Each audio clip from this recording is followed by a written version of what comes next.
So hi, Welcome to Glory's podcast. I'm Shane. I'm Glory. Throwback Thursday, recorded on a Monday, going out next Monday. It's getting a little too crazy for me. I'm having trouble keeping up. Dare I say, it's pretty odd. Boo. You can laugh now. I fucking hated that. That was like the straightest face I've ever had on the podcast. That's crazy. Do you know I was cooking that up 10 minutes before? You wrote that down, didn't you? You have like a little notepad with your little script, just making sure you had it all laid out. That's crazy. Was like, she wants to keep that intro. I'm going to make her regret wanting to keep that intro. That's actually fair. You know what? And now I expect you to use it for the next one, too. Like, do something for the next one. You can work with that. You can work with that. I don't know about that, but if you couldn't tell already, today we're chatting about Panic at the Disco and their 2008 album, Pretty Odd. Last week, we spoke about A Fever You Can't Sweat Out. That is out now. You should check it out. It was a nice little fun trip down memory lane for Glory and I, as we established in that episode. Panic at the Disco, a reason why we know each other. Pretty fun, pretty cool. That album in particular, A Fever, was the reason why I got into the music that we talk about on here now. We'll get into Glory's record here in a few weeks. But we're diving into the album that I know for sure I've got the least amount of knowledge on. And Glory at least told me, she was like, I had a small phase with this record. I did not. When I got into the band, fucking hated it. Yeah, I obviously knew like the singles. Like I loved 9 in the Afternoon. Shout out 9 in the Afternoon. But I just like, when I got into the band, I was not like big music nerd, like all sorts of shit. I was still like very new to finding a genre of music that I really enjoy and connect with and all that sappy bullshit. So I just didn't like the like visual vibe being portrayed with this album, with the cover art, with the music video, with the photo shoots from the time. So I just the photo shoots were so ugly. Those gave me the biggest egg. I'm right there with you. So I just didn't listen to the record. Like I knew a chunk of songs on here just from in passing, like, being a fan of the band, I wound up knowing some of the songs, but like We're So Starving, literally this morning was the first time I've ever heard that song. Oh my dead ass. According to my Last FM, I've heard it before, but I'm gonna go and it's possible, but it could have been like in a discography playlist where Fever ended and that song started and I didn't skip it fast enough. I swear to God, this morning was the first time I've ever heard it. And like, I'm not kidding when I say I have never listened to this album in full until today, and it literally just got to the point where I have no good reason other than I've never listened to it. And then I grew out of being an avid listener of the band and just never went back, and just would throw it towards the end of my album rankings when people would ask me, because we came from a Panic at the Disco Discord, so that was a conversation we had at least once a month, or week, because we had nothing else to talk about. Exactly. So I would just throw it towards the end. I would always make sure to put Pray for the Wicked last, because I was the leader of the Pray for the Wicked hate club at the time. But I would always make sure to throw this one at the bottom, and I really had no good reason why, other than I've really never listened to it. I'm familiar with maybe half the record at most. With that being said, I did have a small stint with the record, this 3-track run of When the Day Met the Night, Pas Cheval, and The Piano Knows Something I Don't Know. Now, I don't know how the fuck I found those 3 songs, I'm going to be honest with you, because they are smack dab in the middle of the record. They are, yeah. Around 2 songs that I would never go out of my way to listen to, with Northern Downpour and Behind the Sea. I would never go out of my way to listen to those songs by themselves, especially at that time. So I don't know how the fuck that happened, but Yeah, that was the most amount of time I spent with the record. I have significantly more plays on those songs than the rest of them. Glory wanted me to make a note of this tidbit. I thought When the Day Met the Night was the sickest shit ever. That like I was like this opening riff is so fucking badass, dude, and heavy. It's obviously not. It is so far from it. I was listening to it today. I'm like, what the fuck? I thought I was so fucking cool and moody when this song is not moody at all. I hate that shit. Just going back and going like, wow, I was so wrong. Yeah, I was just a depressed teenager, I think. It happens. Yeah, and it's not resonating with adult me at all. Like, who the fuck was that? What the fuck was I thinking? So yeah, the nostalgia rubbed off a little bit on that one because I haven't heard that song since probably like early 2020. I think is when I had my small little phase because I was still in high school, like actively going to high school, listening to those three songs in class, thinking I was the shit, dude. I was not. I do like the way it opens with "We're So Starving." As I said, like, shoot me, take away my Panic at the Disco fan card. I don't care. I've never heard this record in full. I've never heard this record in full until today. But I do like the way it opens. I think it's tongue in cheek. It's funny because there was a 3-year gap between this record and the last record. So I do like how it's just kind of like, we're so fucking back. 9 in the afternoon, absolutely kicks ass. It's a standout on the record because it is a little bit different sonically, but it is so badass. I like She's a Handsome Woman as well. Do You Know What I'm Seeing gets a little too repetitive for my liking. Personal preference. I mean, it is definitely lyrically repetitive. It's very, especially the melody as well. It can get very. I was like this. I was listening through it a second time, not as mesmerized by the album the second time through because I was blown away by like the first 30 or so minutes of this record. I was like, damn, I fear I've been wrong. And then I got to like, it was split up in chunks of 30 minutes and then listening to the last 15 minutes and then looping it to start it over again because we're going to talk about it and I should listen to it more than once. But finishing my first listen on my way home from work because my drive to work's about 30 minutes. So the first 30-ish or so minutes, kind of all, it's got the ebb and flow, but not the kind of overall vibe that I expected or thought I knew Pretty Odd to be.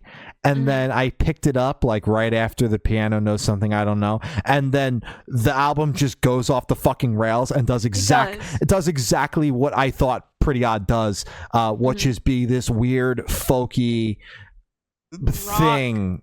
It's so weird. It's so strange. Yeah. And those 4 or 5 songs are the entire reason why I never touched this album with a 10-foot pole when I was getting into it. Mainly probably because I heard about 4 seconds of folking around and I was like, fuck that. So on second listen, I wasn't as blown away by the record. I found a few more things that I wasn't a huge fan of. The overall flow, although I do still prefer the top half, the 2/3 or so of the record. It still has more slow moments than I would have liked. Like stacking I Have Friends in Holy Places and Northern Downpour on top of each other. I know people like Northern Downpour. I will speak badly about it. Not a fan. Do You Know What I'm Seeing, as I already mentioned, having that song and pretty much the only song in that 4-track run, saving it being That Green Gentleman. Things Have Changed. Kind of ruins it for me. So I kind of took off the rose-tinted glasses of being like, I'm hearing a Panic at the Disco album, a band I've loved for 6 or 7 years at this point, for literally the first time today. This is so cool. And then I listened to it again and I was like, there's probably a reason why I never really listened to this record. I do enjoy certain moments of it. As I said, I still enjoy that 3-track run, even if it's not as cool and badass as I thought it was when I was about 16. But it's still pretty cool. Best 3-track run on the record. And shout out 9 in the Afternoon, She's a Handsome Woman, and That Green Gentleman. But the last 5 songs, Not a fan. Exactly what I thought Pretty Odd to be. So I'm glad that what I thought the record to be exists somewhere on this album. It gets too weird. Yeah. They take the odd part of the title and they just go run rampant with it on the last 5 tracks. Overall, Yeah. they sure as shit throughout the entire record. They named it correctly with calling it Pretty Odd. Good job, guys. You did that right. Ryan Ross was going crazy on this record. You could tell. He was loving every second he was having of a this shit. blast. Oh yeah, and that's fine. I mean, it is definitely the black sheep of their entire discography. Even considering Viva Las Vengeance and Pray for the Wicked, it is still the black sheep. It still fucking stands out. It sticks out like a sore thumb. Cover art wise, sound wise, production wise, everything is just so different. Because at least those two other records you named are there was like a progression. Exactly. It's kind of how we got there. Maybe not as bad as they are, but we can see how we got there. There was a transition. Yeah. Yeah. Where this one, it was just you went from a Fever You Can't Sweat Out, one of the best records of all time, to fucking folk rock. Like, what the fuck was that? There was no like stepping stone in between the two. There was no like single that they dropped, or it was literally just, we're gonna just do this for now. I have a mixed relationship with this album. Looking back, before, when we decided we were going to start reviewing Panic at the Disco, my brain was like, "Ooh, we have to listen to Pretty Odd." Yikes, because I was the same way, where it's like I had it kind of lower on my list. It was never the last one. I'm pretty sure it was closer to like 3 we or reserved something. those spots for Pray for the Wicked. Come on, dude. Obviously, it had its nice little spot. It had a little, plate on it for it. All of the 12-year-olds that shouldn't have been on Discord that were Pray for the Wicked enjoyers, we just did it to troll them. We were trolls. Exactly. We just want to make people mad. Yeah, we just wanted to piss people off and get them to leave. Shit. And it worked. Sue me, No, so looking back, I was kind of dreading this review because I was like, fuck, I gotta listen to that shit. Okay, fine. Did my text this morning piss you off? Yeah, I was like, fuck, I gotta listen to it today. Shout out the yearly review that we're not doing right now. So finally starting this record, and kind of moving through it, I was definitely more surprised with kind of like the sounds and the different melodies, the fucking the production aged like milk on this record. Me personally, not a fan of it. Yeah. Not a fan. But it is 2008? 2008. Damn, I was 4 years old. Shout out 4-year-old me. I should have been bumping this. We're So Starving is a great opener. I completely agree. It's like tongue in cheek. It's kind of like, guys, we're so back. We're so back. And we're back in the fucking studio where we did the last one. It's crazy. It's crazy shit. I love it. 9 in the Afternoon is definitely one of the best tracks off the record. She's a Handsome Woman is fine.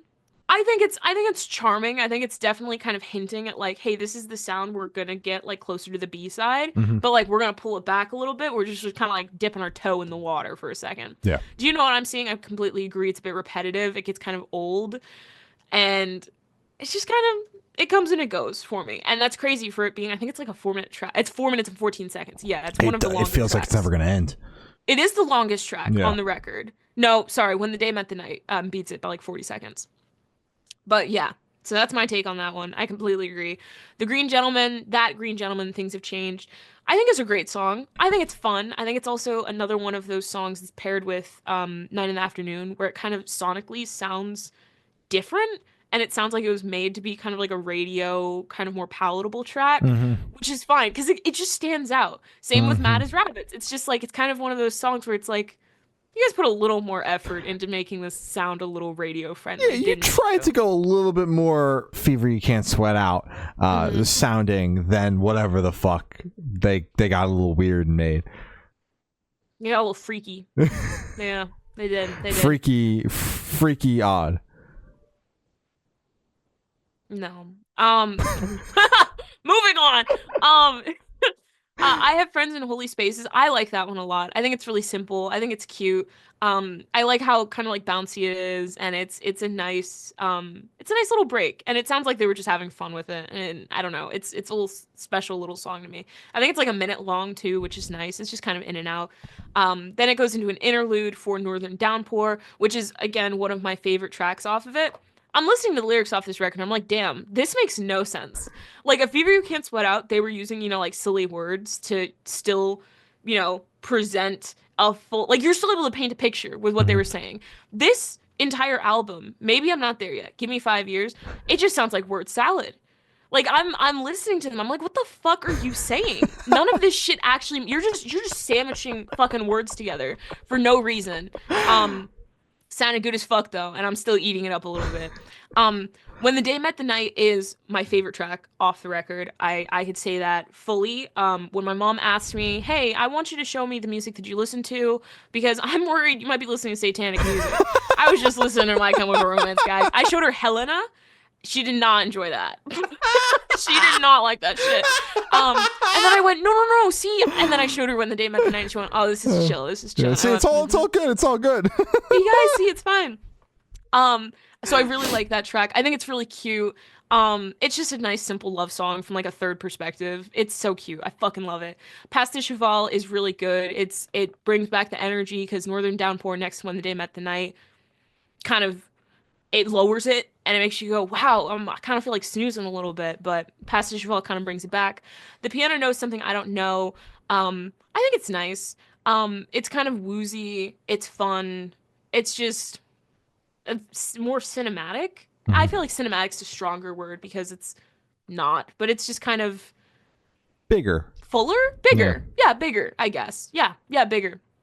Behind the Sea, I completely agree. The last like 5 tracks kind of, it kind of goes downhill from after Yeah. the piano knows something. I don't know. Like nosedive. Behind this, yeah, for real. Which sucks because like the last 5 tracks is mainly like Ryan Ross, which Mhm. makes me very happy. Oh, this is like the only record as well. This is the only record that has Ryan Ross backing vocals, Mhm. and it has him as the main vocalist on a couple of tracks. Yeah. Like I'm pretty sure Behind the Sea and Folking Around, I think, are the ones where he's the main vocalist. Either way, it's a couple of tracks, which I love, and I love his vocals. Um, but damn, I see his vision and I see what he wanted to do with this record. It's just not for me. And it's Oh, also very clear why he split from the band because it's very clear what he wanted to do and hmm what the Brendan and and Spencer. Spencer wanted to do, and it's a reason hmm there's why John and Ryan left and did Young The Young Veins, Veins. because Yeah. that's a little bit more in the vein of the heavily Ryan Ross portion of this record. Yeah, it's they just lumped them all together too, which kind of They sucks. did him Because dirty. yeah, they really did. They just said you could just have the fucking last bit Yeah, of the record because no one's gonna get to that anyways. pretty I much. feel like that was just shady. I Well, don't know. it was the age of front loading records with singles because you're buying the CD, so you want to grab people's attention with hmm the biggest songs. hmm And they stuck all the weird shit at the end, which is just a gripe I have with records from 2000s and earlier, Yeah, we did talk about. because they're obviously not a little less about the flow and more so about placing the Getting all singles the in the good right, shit yeah, first. placing Yeah. the singles in the right spots, and there was a hmm formula that they followed and all that shit. And this is definitely like the definition of like a pop album formula, where like, and why there were records that I listened to when I was younger that I physically hmm couldn't get to the end because they would front load the ever living shit out of it with all the cool stuff, and by the end God, it's like, right. fuck this, it's like 3 or 4 slow tracks in a row because there was hmm no track list flow. It was all about just putting all the singles at the beginning, Yeah. and this is definition of that. It 100% is. It Yeah. is the best example of it for sure because it is so obvious. And just sonically, Yeah. you could immediately see the shift, which sucks because I feel like if they mixed it in a little bit, the record would have had a fighting chance, in my Mhm. opinion. If you kind of, if you didn't fucking block it all at the bottom. Yeah. Mad as Rabbits, though, I'll end it on that. You can kind of just fill in the blank for the songs that I didn't mention. Not a fan. Actually, special shout out to Folking Around. Fuck you. One of the worst songs to ever hear. I hate how it starts, I hate the middle, and I hate the end. I hate that entire song so much. And I remember when I first heard it for the first time, I just skipped it. I've only listened to it in full like maybe like 4 times, and it's I'm always like gritting my teeth. It fucking sucks. That is Rabbits. Big fan of that song though. Brings it back. And saves the last half of the record or the last 5 songs off Mhm. the record. Because Mad as Rabbits, again, it's kind of one of those things where Green Gentleman, Night in the Afternoon, it sounds like they put a little more effort into it and they made it a little bit more palatable. But it still has that folk tinge, but it has a better groove to it. I don't know. I like it. It's bigger. Yeah. It's good. Yeah, absolutely. Yeah. I think overall for me, it's just like there are some cool moments on the record, but today just reinforced kind of why I never gave this album a full listen. I'm glad I finally did, because it's been something where I'm like, I probably should.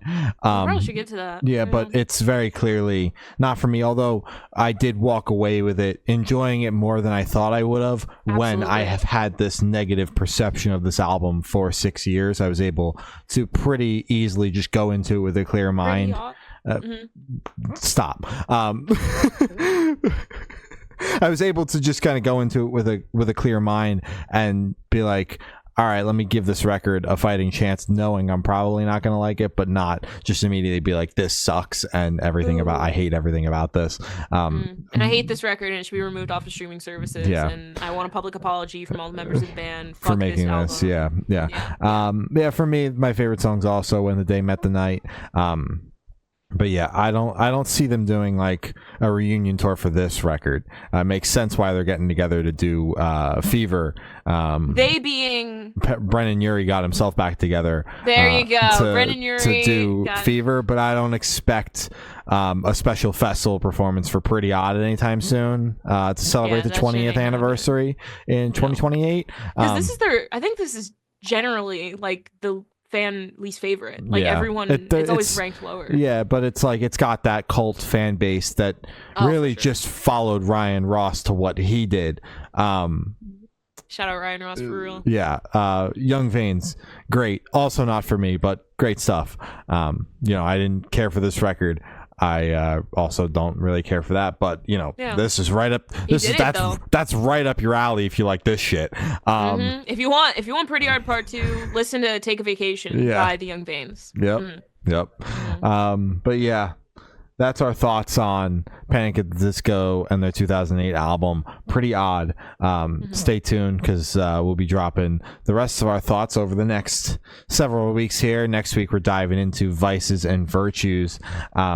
So that should be fun. We're getting into we're getting out of it's a rough start in their discography, but now we're just going pop for the rest of this. So excited. Smooth sailing, Follow us on Twitter. It's Good Noise _cast. Instagram's Good Noise Podcast. Facebook is Good Noise Pod. TikTok is Good Noise Podcast. YouTube, Good Noise Podcast. All your streaming services, Good Noise Podcast. And Patreon is patreon.com/Good Noise Podcast. Subscribe to us here on YouTube. Helps us out a ton. As I mentioned at the beginning, we have got a review out of A Fever You Can't Sweat Out. So check that out. And as I said, we will be going through and reviewing the rest of the albums over the next several weeks here. So if you like that, stay tuned. Other than that, I've been Shane. I have been Glory. And we've been the Good Noise Podcast. See you next week. Bye. Bye.